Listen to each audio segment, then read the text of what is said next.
Everyone, welcome back once again to Vicious Chats. I'm Tim Vicious. Joining me today, you may have seen him probably most notably from Ric Flairs' last match. He's got his own podcast. He does the Super Ref himself, Palm Water Dave. Dude, how are you? Doing great, Tim. Thanks for having me. No problem, man. I appreciate you taking the time to come on here. You know, we've talked on and off every now and again on Twitter. But first things first, I got it since I brought it up right at the start. Ric Flair's last match, dude.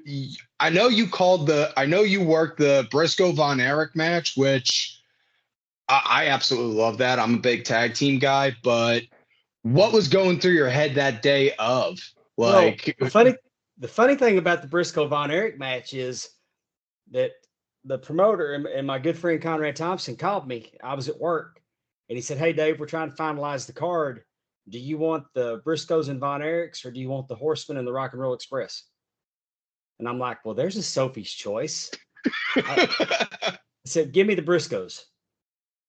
That's what I told him. So, I mean, that's what I had to choose from, and I didn't know about counting the three for Rick until the day of. We showed up there was every morning before Starcast, we'd have a staff meeting, and after they got through with the meeting, Conrad said, "Dave, hang back, I need to talk to you." And I thought he was going to tell me my match had got bumped because the Von Erichs were having travel issues. Several of the wrestlers were. I mean, we didn't. Hammerstone didn't make it because of travel woes. But the Von Erichs, and they got there. I mean, the show had already started when they showed up. We were supposed to go on third, and they pushed it back. And one of them had jet lag, and one of them had food poisoning, and it was 36 hours travel for them to get to us. And you know where they were traveling from? Hawaii, So they were coming right from home to there. I didn't know if like maybe yeah, they were working somewhere else. no, and they had a lot of travel issues, but they came in, and man, it was a great match. And no, I Yeah. mean, but being a fan of the Von Erichs, it was a thrill for me because if I watched their father, I watched their uncles, I watched their grandfather. But my choice was because the Briscoes, arguably top three tag team in the world, Of all and time, yeah. and now with unfortunately tragic passing, I'm thrilled that I got to referee a match of theirs on a big stage, biggest Yeah. stage I've ever worked on. So anyway, I'm thinking I'm going to get canceled. And he said, "Just want to let you know tonight we're going to bump Kyoto, and you're going to run out, slide in, and make the three. And you could have knocked me over with a feather." I heard because I do listen to some of Conrad's shows when I can. It's just I got a very active 15-year-old, and I also help my parents out with a lot of stuff. So sometimes I don't get a chance to listen to what I want to. Yeah, But when I do listen, when I get the chance, and I heard him mention it, and my first thought was, man, you had to probably feel like a kid in a toy store getting told that, like, wait, you're getting to work. I'm getting to work Rick's last match. I was overwhelmed. I knew it wasn't an easy sell. Uh, I I mean, it was just the amount that well, I was overwhelmed because my friend knew how important Ric Flair was to me and is. He wanted it for me. And he had planned it all along to get me in there some kind of way. All of our friends in our group chat knew. I'm the only one that didn't know. And if I'd have known, I wouldn't have slept. I mean, he knew. And so I told him, okay. And I walked over and my wife looked at me. She goes, "What's wrong?" And I'm like, I'm shaking my head, because you're getting one of those positions that if you just say one word, you're going to lose it. Yeah, So, and then our friends, Mike Hoop and his wife came up and just wanted to say bye. They were leaving. And I couldn't talk, and I excused myself to the restroom. And I mean, I went in the stall, and I had a mini meltdown, but it was just overwhelmed that my friend loves me enough to do something that great for me. I mean, once in a lifetime opportunity. And I just, and people would ask me, and I wouldn't say anything to anybody. Like the only thing I told anybody was my brother. I said, hey, tonight, when y'all watch the show after my match, don't turn it off. Watch it all the way to the end. That's all I'm going to tell you. And That's awesome, man. then it was but I'd walk around and Cassio Kid looked at me and goes, you all right, buddy? I said, yeah, I'm doing good. And I mean, I knew he knew I knew, but I'm not saying anything to anybody. Nobody. I'm kayfabing everybody. you're fooling up. You're no selling that. You're no selling that. Well, you say one thing to one thing and then it gets out and then it hits the dirt sheets. And yeah, I mean, yeah. I'm not screwing this up for nothing. And it was fun because I got to the arena and I walked through the back door, which is just a historic building. Got to go in the back. Then I walked through these doors and went out in the arena and I saw the setup, and Jeff Jarrett was on the ramp and he came down to me, and I'd asked Jeff one time when I met him, I'd seen a match with him and Tully Blanchard from 2005. And Les Thatcher told me that Tully was wrestling a different style that Jeff was used to, and it blew him up. So I asked him about the style, but it came out, tell me what Tully did to blow you up. And it's not somebody that I'd ever really met before. So it was a really inappropriate question. It was awkward. He looks at Conrad. Conrad looks at him.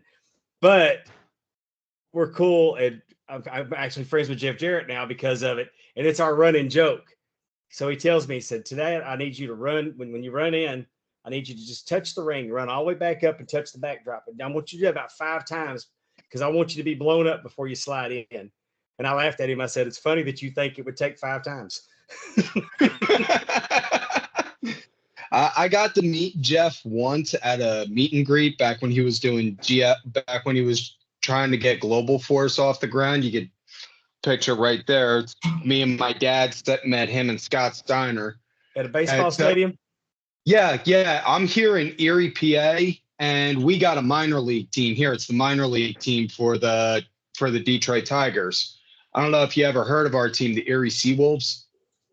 No. Yeah, it's the farm team. Okay. Like Reading is for the Phillies. The Erie Seawolves are for the Detroit Tigers. Okay.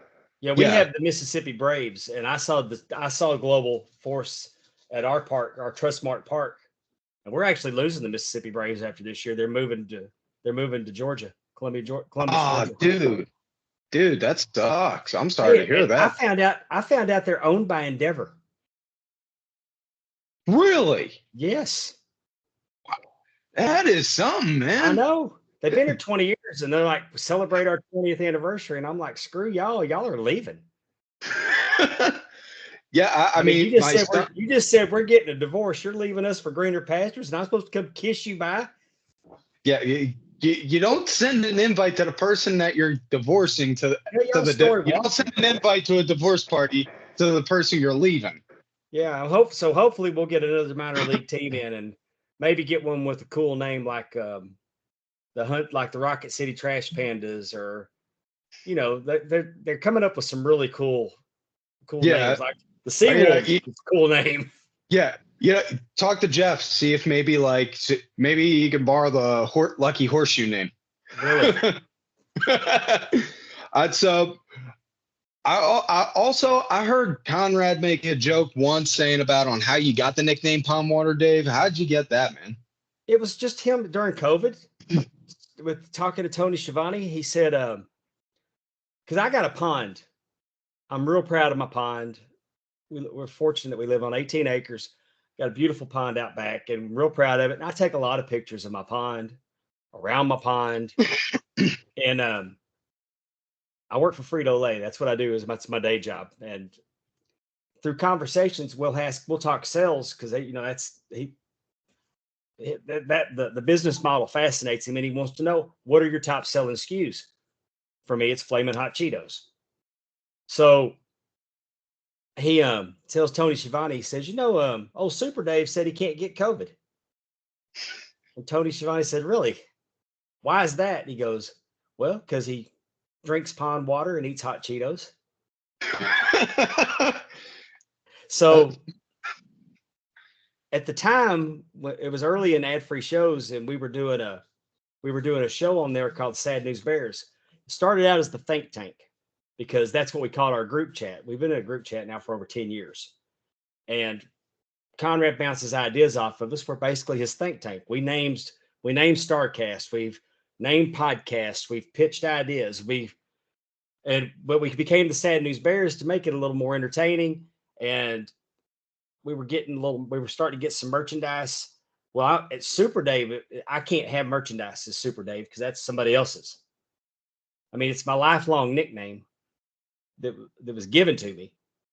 But I couldn't use it I couldn't monetize it. So I leaned into Pondwater Dave.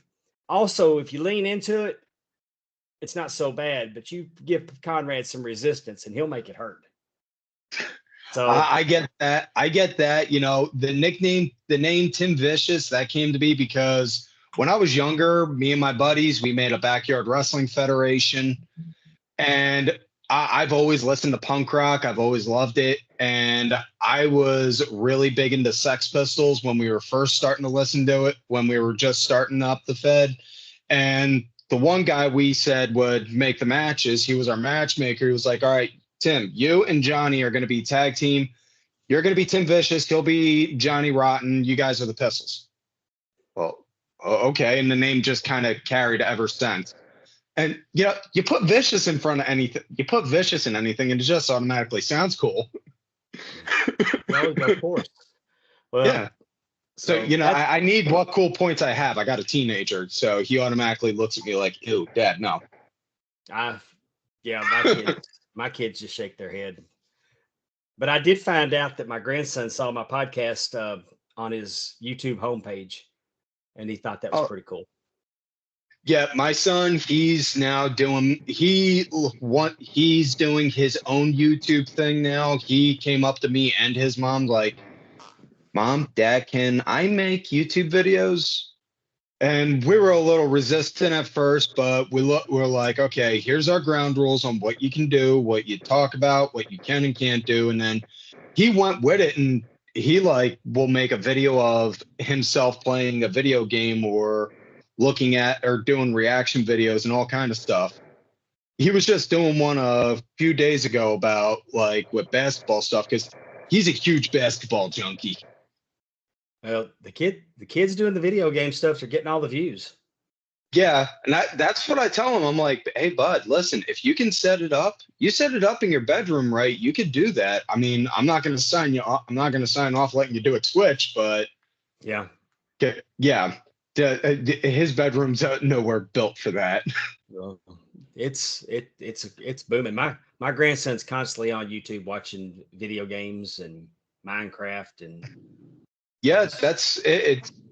I had this discussion with not just my son but my parents also, because like I was saying to you earlier before we started, I do a lot of home care work with them, and we view stuff now is way different, which honestly, as far as with wrestling goes, I don't know about you, but I kind of look at the whole what's the ratings argument as like a giant laughing stock.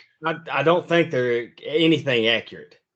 Yeah, exactly. Because there's just too many different ways to consume it. Exactly. I have a TV in my bedroom. Plus, there's nothing saying I can't watch the show on my TV and on my cell phone. Right. And if somebody also has it on a tablet or a computer, all in one room. So that's why I don't know about you, but I think that's just a giant laughing stock for an argument about what are the ratings? It's just, I mean, you can actually look. There's not back in the day, there's 6 million people watching every Monday night. Yeah. And that's just, but the way people consume now, it's after the fact, fast forward streaming. I mean, there's just if it's important to them to get it watched on one platform as it comes down, then they're banking on the wrong thing now, because I don't think that genie's out of the bottle and it's never going back in. Yeah. That's there's no other way around that. The way we view stuff, it's changed completely. And I'm fully on that. I get that. So so you're obviously a referee, like we mentioned at the Right. beginning. Where'd you first learn? Because I know nowadays it's like almost kind of like a wrestling school is like a Starbucks. There's almost one around every corner. And I I know went. I've heard the stories back in the day that it wasn't always easy to get in. Well, I tried in 1984 to go. I went to Doug's gym because I knew that's where the wrestlers that the wrestled in world class went. A lot of them worked out down there, and I got ran out of there. Uh, I wish that I would have known how to pursue it. And I recently spoke with David Manning, had him on my show, and we talked. And he said, and I was telling him that that I wanted to be a referee back then. He said, I wish you could have found me. We were doing everything we could to find referees. Uh, but that was what in '84 I wanted to. Fast forward to 2005, 2004, 2005, I went to wrestling school. I'd gone to an independent show with my brother. He worked with a guy that was wrestling as Stephen Murphy at PCW in Arlington, Texas. And when I was there watching it, I noticed there was guys my size actually wrestling because it was my first time going to an independent show. And um, I was talking to my good friend Mike Page and Joey Corman. They were independent wrestlers, and we talked one night, and they for 3 hours telling me road stories and how horrible it is traveling up and down the highways and making towns. And by the time we got through, I could not wait to get in. So Mike suggested to me that I go to PCW. He knew I wouldn't get hurt. They wouldn't take advantage of me. It was a reputable school, and I started for a few months with a wrestler named BJ Turner. He was known as the Cruiserweight Killer. He was trained by Hot Stuff Hernandez, and I trained with BJ for a while. And then when BJ left, and Lance Hoyt, the currently as Lance Archer, took over, and uh, after months of training, we had a discussion, and he suggested to me that maybe I consider that my path in wrestling should be through being a referee. Because at the time when he started training me, he thought I was 27, about 27, 28 years old. Uh, I took a couple weeks off, and when I did, when I was started training, I went and I had my hair dyed, so I didn't look like those boys' daddy because I was already starting to gray at 40. At 40, and but the more I was into it, I didn't want to be a weekend warrior. I didn't want to be a hobbyist.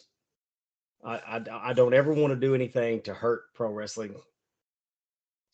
I didn't. What you don't know what you don't know. And the more I learned, I wouldn't have been the worst guy on the show, but I would have been. I mean, I didn't want to be that guy. Uh, I could do some stuff, but not. It was never going to be on a high level. And but I came back after a couple weeks off, and I'd gone and I shaved my head. And when it was coming, you could see the gray. And Lance asked me, "Well, how old are you?" And I told him, and he goes, "I'm not telling you that you can't pursue your dream to wrestle. I'm not telling you that. But as your trainer, it's on me to tell you how you could best be utilized in this business to make money, to be a part of that, to actually go forward and make money in this business if that's what your goal is." And he suggested I be a referee, and I was for it because originally I wanted to be a referee back in the day anyway. And Yeah, and I've always made the argument referees are hands down the unsung hero in the ring well, thank you. because you're going to have your good guy versus bad guy. That's the natural basis of the story. But you got the third man that nobody ever bothers to think about, who's the ref. And aside from calling who wins and loses, heaven forbid if somebody gets hurt or if you have to make an audible or if something goes on and they need to flag you down like, hey, we got to call it early or something like that. Right. I mean, And I brought this conversation up to my son because he always asked me like, Dad, why do they have refs in there if wrestling's like it is? Well, think of it like the story Hamlet in school you read. The gravekeeper was fundamental and he was important, but he only was there for that one scene. But he was just as important as the main characters. Well, I've loved doing it, and I mean I get to be in the ring. I get to be in the ring more than I would be in the ring if I was a wrestler. And And you I don't have to worry about getting taking bumps every night. no, but I always ask, do I get to bump tonight? Because I love it. I absolutely love it, and I know how I to do get it. that. I And get that. and I get to work with some incredible talent. A lot of it. I mean, so it's not just that one. I don't just get my 5 to 7 or 12 to 14 in the ring. I mean, some nights I'm the only referee there, and I get to do it all, and I love it. I absolutely love it. Oh, I've been that's doing it awesome, 19 man. years, and I still love it. Now, I'm not asking you to name drop or say anything bad on anyone, but I know I'm speaking from personal experience. Like if I'm watching baseball or if I'm watching a sports show, and from something that I played as a kid, and like, oh, that was a bad play or a bad move. Was there ever any times you've watched any kind of show, any kind of wrestling on TV where you're like, that, nah, why did that ref do that? Like, Weekly, I don't know if it, weekly, yeah. weekly. That's the curse. I was told when I started training, you're never going to watch it again. You're never going to watch it the same way again.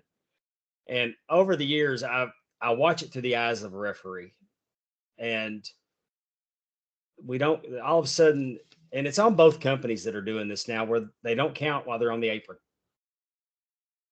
Yeah, They'll just I've stand there. always wondered that. Why do they not count them on the apron? Uh, AEW does it a lot. Uh, they're really bad about burying their referees. I think they have good referees, but they don't. They're not booked. I mean, last night I didn't have the audio on, and I hadn't gone back to watch it, but I was doing a watch along. I host a Zoom on Wednesday nights for ad free shows with their top guy tier, and we were watching it, but I couldn't hear the audio. And the Young Bucks won their match. Both of them were pinning the guy, and the referee counted it. And I'm wondering, did they use I mean, I'm not ready to crap on it just yet because maybe they were using their EVP powers to make him do it. That's their referee. Maybe he's going to become like a Danny Davis type heel referee. I don't know if there's a story involved there yet, but two wrestlers covering one wrestler in a regular match, and you counted it. Why? It's Those are the kind of things that I just need it to make sense, and I don't understand. Do we just Is it harder to book within the confines of the rules? Yeah, sometimes And sometimes it can be hard trying to put logic to an illogical situation. I get right, that. I mean, I'm fortunate on the indies that if I'm listening to guys put a match together, I might interject now. And I'll politely say, "Hey, wouldn't we? Why would you do that? Why would you do that? Like they want to stay out of the ring. Well, why would you do that? Because it's a title match and you can't win the title that way. Oh yeah, okay. So the psychology, uh, or another thing that I like if I'm talking to somebody and they're working the leg in the first match, and I hear that the semi wanting to work the leg, I'm like, hey, they're working the leg in the first match in the opener, so they may go and get them to change it, or they may switch to an arm. So it's I'm fortunate enough to be around people that don't have an issue listening to me, and I never just interject. I ask, hey, can I make a suggestion? Can I point something out? Now I will tell them if there's somebody else is doing that spot, so we might want to, you know, you know, Have it those kind of make things. sense. Have it make sense. Yeah, because you don't want somebody to go and have like a knee bar 3 matches in a row Right. kind of deal. Yeah, And yeah.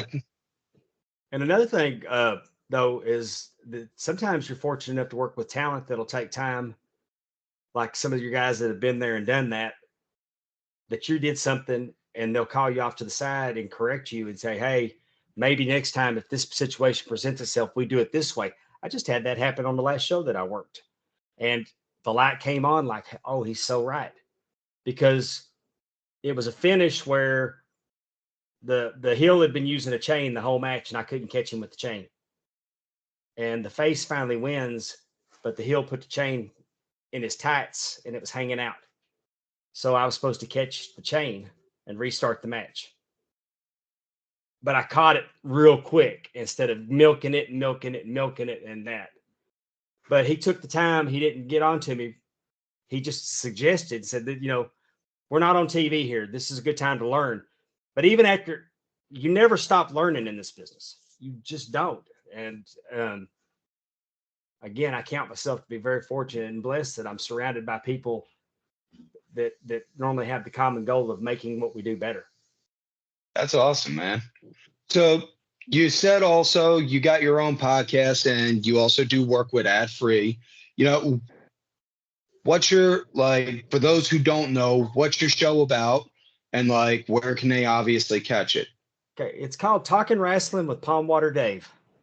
And we spell wrestling RASSLIN. It's easy to find. It's on pwdpod.com. Palm Water Dave Pod. pwdpod.com takes you to our YouTube page. And then we drop an audio version where you can get it on Apple, Spotify, or anywhere that you steal your podcasts, you can find our podcast. Yeah. But I really suggest the video version because we put more effort into our video version. We do it live, normally every Tuesday night. Sometimes we'll pivot to Thursday, but most part Tuesday's our night. And our mission statement is to promote independent wrestling. Occasionally, like this coming week, we're going to pivot. We're going to do a WrestleMania preview. It's my birthday. We're going to have a good time. We don't know if people are going to show up, run in guests. We're going to have a great time doing we're going to do we play trivia every week. Amy will bring trivia. For my birthday, she'll probably bring Texas wrestling trivia for me. But we'll just we're going to do like prop bets on WrestleMania. We're going to have a good time, but week in and week out, we promote independent wrestling. And then there's a time or two that we'll bring in professional comedians from time to time, just to change it up. We'll bring in wrestling legends, but we mostly feature the current independent wrestling stars. This week we had Barrett Brown on. Barrett Brown's wrestled WWE. He was recently on AEW against Wardlow. He wrestles for New Japan Strong. He was former NWA World Light Heavyweight Champion before Billy Corgan bought the company. Barrett Brown is just a tremendous talent. It's been around for 14 years, works harder than anybody that I know. Would love having him on and hearing about what's going on with his life. We have recently had a promotion reach out to us and wanted to know if could we get some of their guys on. They had a big show coming up. And we worked with that promotion and did that. We're fixing to do the same thing with Coastal Wrestling Federation in Florida. We're going to have 3 of their guys on and then the promoter. So 4 episodes we're going to dedicate to their promotion that's going on in Pensacola, Florida. That's awesome. We've done primetime wrestling. We've had the OVW. We've had Tri-State. We've had, just MPX. BIW, we've had Matt Palmer on, had David Manning on, had James Beard, we've had Tim Storm, Cassidy Riley, and but coming up soon we're going to have Caleb Conley. That's Caleb with a K. Just that, but the main thing is we want everybody to understand that if you have independent promotion, support independent wrestling. They're the stars of yesterday. They're the stars of tomorrow. You can see them. Like I tell everybody, if you see an independent show with a wrestler right now, her name is Promise Braxton. She's got star red all over. You're not going to see her on the indies much longer. Catch her while you can. And it's that way. I work with a wrestler named Ray Fury. I've been working with Ray Fury since he started. And Ray Fury's doing some work with NWA now. He's been on AEW without his mask. He's been, he's making towns. He's traveled out of the country. that's a guy that's going places. You just don't know that it's not so much the minor leagues. It's stars that are just as good as what you see on television that just haven't been seen by the right set of eyes yet. Yeah, Their spot hadn't been carved out for them yet. I mean, and going back in full circle, it's like you said, you're giving back to it. You're giving back to the business that you so dearly love, because you're giving people that may not have a chance to get recognized a chance to be seen. Because I'm not gonna lie, I want to check the star you were saying at. You were saying, what was her name again? Promise Braxton.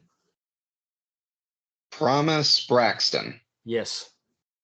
I think she just recently did a stint in Japan. Yeah. Yeah. I got her. She came out of Booker. I think she came out of Booker T's school. Yeah. She's been on AEW. She wrestled Athena on Ring of Honor. That's well, you know, she's got your seal of approval. If somebody's got your seal of approval, I'm going to take your word on it that they're a good talent, because, you know, you get to work firsthand with these guys.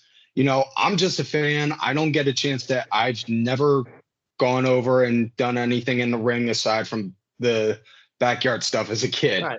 And, and I'm not saying that I can scout talent, but I'm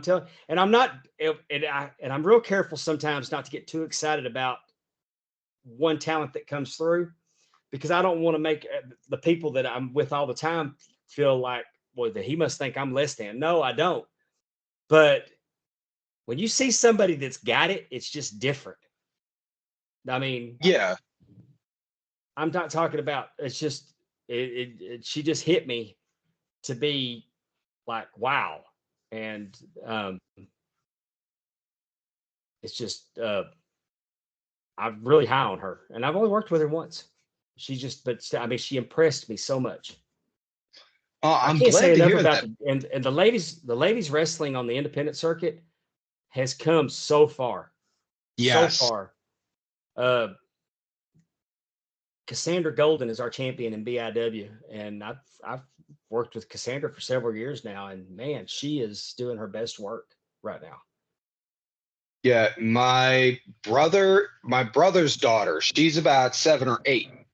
And anytime she ever comes over, she was like, "Hey, Uncle Tim, what are you watching? What are you watching?" And if it's not a show that I know she can watch, I'll be like, "Oh, here, I'll put this on." And she's seen a handful of like some of the WWE women's stuff, and she's like, "Whoa, those girls can do that? Oh yeah, you could do that too if you wanted. You could do that too if you wanted. You get bigger." And she just gets this big bug-eyed look like, oh, I can?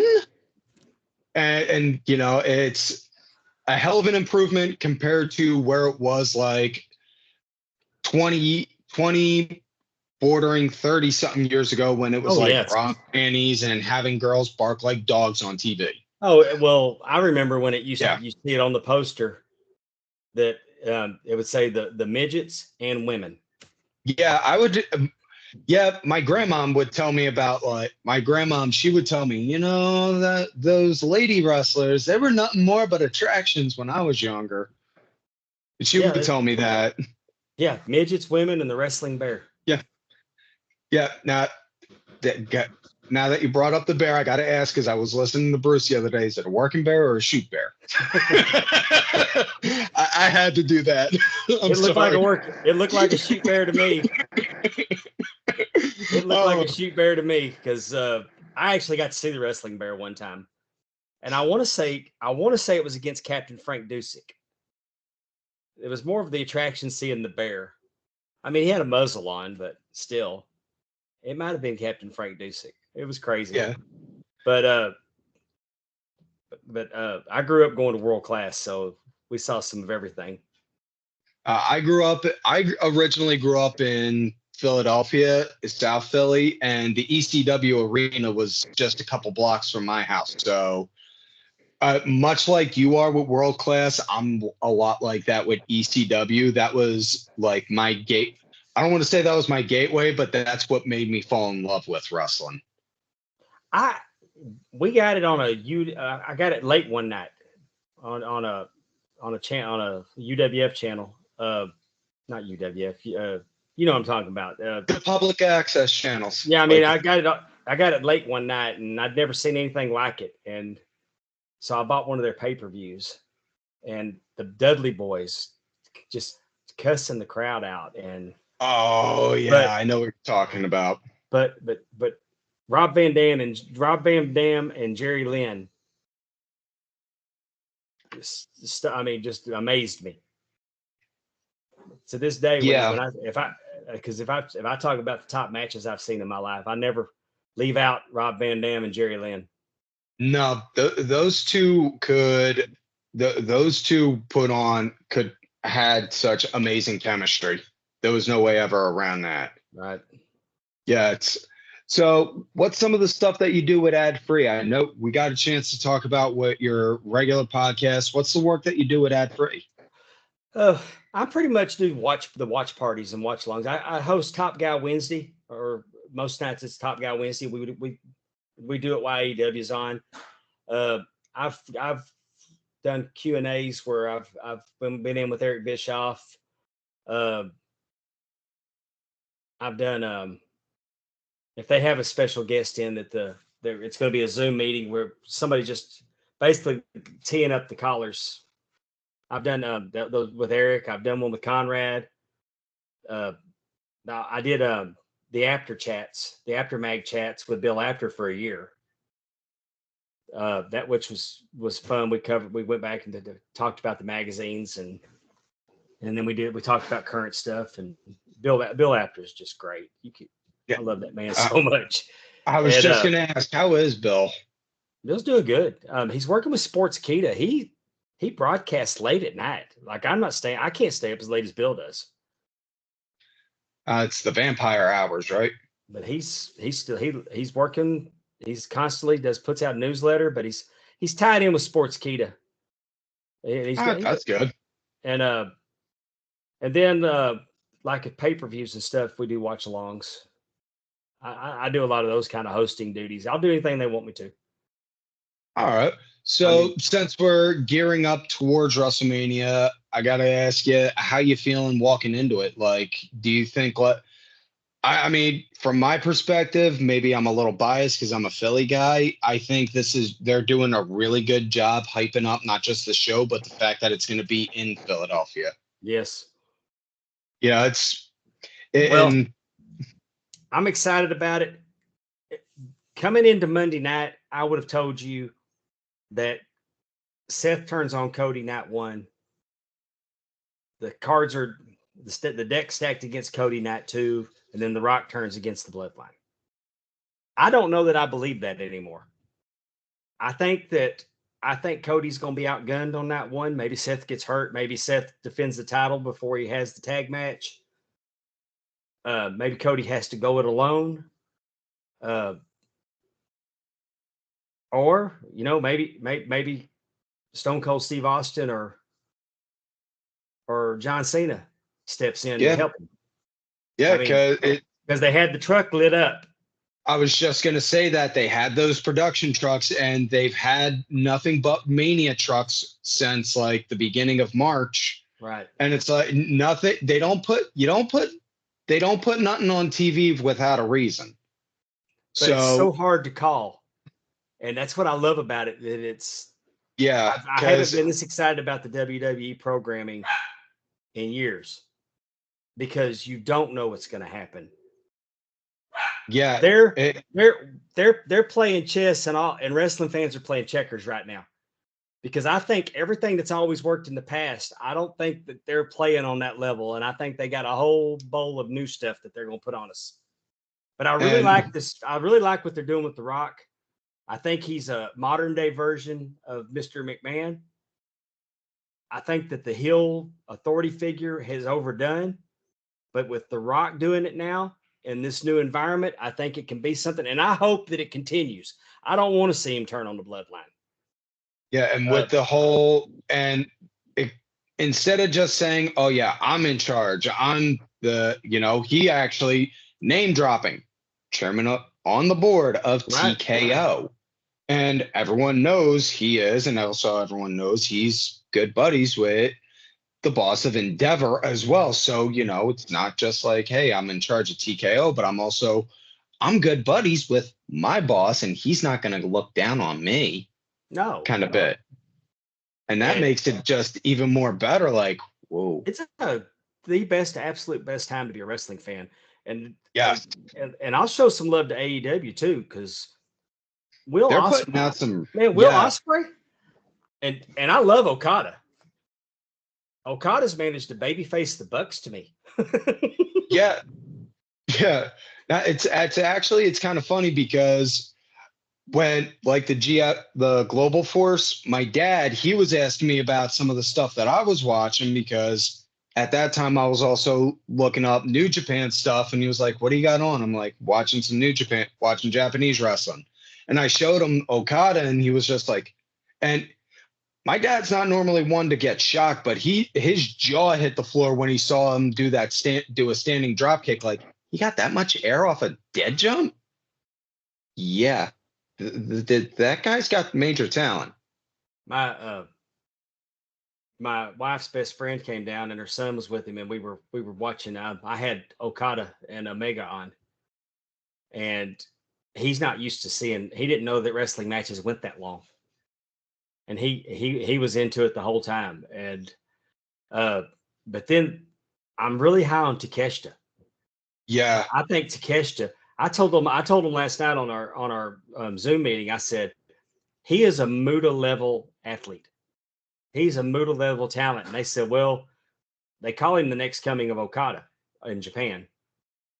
And I'm like, I see it. I mean, he's got star written all over him. And I love Swerve Strickland.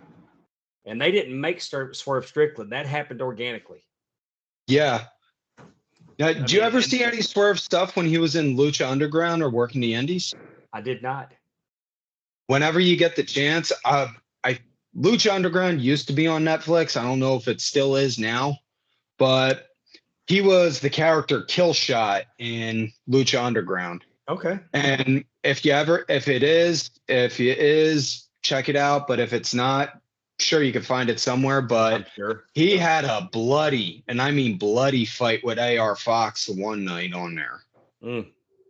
So if you're a fan of violent looking wrestling, that would be a good match to watch.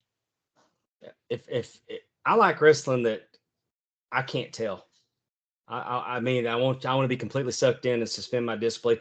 And I'm gonna tell you, that match last night with Shibata, I didn't really care for it with Ospreay. I think that's the worst match that Ospreay's had so far. I just wasn't into the Shibata match. I don't know why, but his match with Takeshita, I'm not normally a fan of that style of wrestling, but I was 100% into it. There was no picking it apart. I completely enjoyed it. I was completely engulfed in it. And Will Ospreay got on my radar at the G1 in Dallas when he wrestled Lance Archer. And I thought that was an absolutely incredible match. I wish they would use Lance Archer more in AEW instead of these 2-week bursts. He should be. I mean, why Tony Khan hadn't got Harry Smith in there and put them back together as a team? It's beyond me. Lance is just he's just so good. For a guy his size, he is super athletic. Yes. Yeah, for a guy his size and build. You go back and find a match with him and Abyss from TNA. Yeah. It was a television match. It was still the 6-sided ring. And the way that Lance was flying around that ring, and I tell him all the time, it's one of my favorite matches I've ever seen him in. It resonates with me after all these years. And he didn't even win the match, but it was like one of his best performances because he got to do all the stuff that he can do. Yeah, you got to show that you're not just a big guy that, can move around like one of those old LJN figures that are stuck still. Right. And I think that's kind of like a stereotype a lot of big men get, but nowadays on how wrestling's evolved, it's really great to see that, you can see these different kind of styles. You could see a guy that's like 5'10", go and play a power game and see a guy that's like 6'8" be super athletic and move around almost like a cruiserweight. Yes. That's like you said, this is one of the best times for wrestling in my lifetime, at least. I'm going to be 39 on the 3rd. It's the best time in my lifetime, anyway, in my opinion, to be a wrestling fan. This is the best it's ever been. I didn't know that I was ever going to get this excited about anything outside of the indies again. Yeah. And I'm in. Like, and it was funny because I thought I was booked for an independent show on night 1 of WrestleMania, and I had the date messed up, and I'm not. So you get to sit at home and have a snack or two and watch the show. I'm going to host a watch party on ad-free shows. You're right. That's my bad. But that's my bad. I'll watch it with my wrestling friends. So you see, there you go. Watching it we can enjoy it. Yeah, and my son, he's kind of in and out vicariously as a fan. When he's over at my house, he's like, I'm not really too much into wrestling, but I like watching WrestleMania with you. So I'll watch it. All right, cool. Well, and he catches the stories on and off, and sorry, I interrupted. God. No, you're good. I was just going to bring it around about wrestling friends. As you see behind me, I have some wrestling belts. I've been a belt collector since 1999. I met a lot of my friends in the old Yahoo belt groups. Then it became Then we went to the belt marks bulletin board, then the belt talk bulletin board. Now it's all social media. Facebook has all the groups. I mean, so many groups, but that's how my group chat came together. Our common with Conrad and Dave Hancock and Jeff Jewett, and we got Dave Silva. But our common bond, was wrestling belts. And we started our group chat just to coordinate meeting up at NWA Legends in Charlotte, North Carolina, because we were all going to hang out. Our wrestling friends were going to go hang out. And we all get together several times a year now. And it's still our common bond. And that's what the idea behind ad-free shows, to create that sense of community. And now we have wrestling friends. And Conrad wanted to give people what we have. And then there's groups of friends that have met through that. And I have friends. My co-hosts, Amy Vaughn and Justin Davis on my show, or I met them through ad-free shows. We're starting our own Patreon. We're launching in April. It's going to be free. We're trying to get it. We're working with it to try to make it free for the month of April. We're going to make an announcement any day now, but it's not going to replace our podcasts. We're still going to keep doing our podcasts. They're going to be free. That's fine. We're just talking about doing something that's going to be like bonus content. Like my show is going to be, I was nicknamed the Belt Pope like over 20 years ago, and it kind of stuck, and it was always a joke and everything. But I decided that I'm going to feature a wrestling belt, and I'm going to do like an episode with a belt, and we're going to call it The Audience with the Belt Pope. We're going to do like a wrestling scorecard. This just in wrestling news. We're going to do watch alongs. We're going to do, but we're in there with another podcast called the TNA Top 10. It's basically football and sports, and they'll do a top 10 list. This week it was sitcoms. And actually they did sitcoms 2 weeks in a row, because the second week were sitcoms that the guy forgot to put on the poll in the poll. But I met Terry and Andrew through ad-free shows. And then the other podcast is the Filter Free Popcast. Timmy C, Dollar Bill Dave, and TJ Stevenson, they do one, and they'll pick a year, and they'll do what was in entertainment, what was in sports, what was in music. They'll go what was on television. They'll do the whole year, and then they'll finish with a wrestling event from that year. That's why they call it a popcast, for pop culture. We're combining, and we're creating what we call the RAM Network, wrestling and more. So it's the RAM Network, and you can find that at the ramnetwork.com. Will take you to the Patreon page. we're really excited about that. It's going to be fun because we're just going to try to over deliver on content, things that That's that awesome, we man. enjoy doing. But those are my wrestling friends, and now I guess you could say they're my business partners. But we'll interchange each other to do certain things. They'll have got Justin Yent will be with us. My wife produces my podcast. There's one of our other wrestling friends, Allison Faye's, helping produce some of the other ones. We just have a really good time with it. That's awesome, man. That's awesome. Hey, message me once you get a second. I'll make sure to include all the links on there. Okay, thank you. No problem, man. I want to I'm doing this because I want to give a chance for people to have a chance that may not get it, that may not know who you are, get a chance to know who these people I'm bringing on here are, and let them get a chance to see what they can do, what they do. So with that, Dave, I want to thank you for taking the time to come out here again. I really do appreciate it, man. I'm always thankful for any time somebody wants to come on here. Anytime. I love doing it. Thank you, Tim. No problem, man. Any socials or anything you want to give a quick plug on before we hop off here? You're more than welcome. Find me on X at Ref Super Dave PWD. I leaned back into Super Dave because at Ric Flairs' last match when I ran out, Tony Schiavone goes, "It's Super Dave." I couldn't change my name back to Super Dave quick enough. Yeah. See, now you just got to get a shirt with like the Superman, almost kind of looking almost like the Superman S, but with a referee striped cape. That'd be cool. That'd be kind of fun. And yeah, that in itself, that my favorite announced team of all time is Tony Schiavone and David Crockett. So I thought they were great. They knocked it out. For David Crockett and Tony Schiavone to get to call my moment.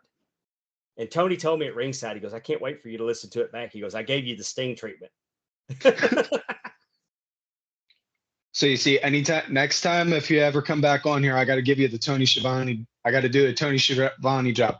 It's Super Ref time! There you go. We'll do it. All right. Dave, thanks for coming on, man. I do appreciate it. Thank you. Take care. Thank you, Tim. Thank you so much.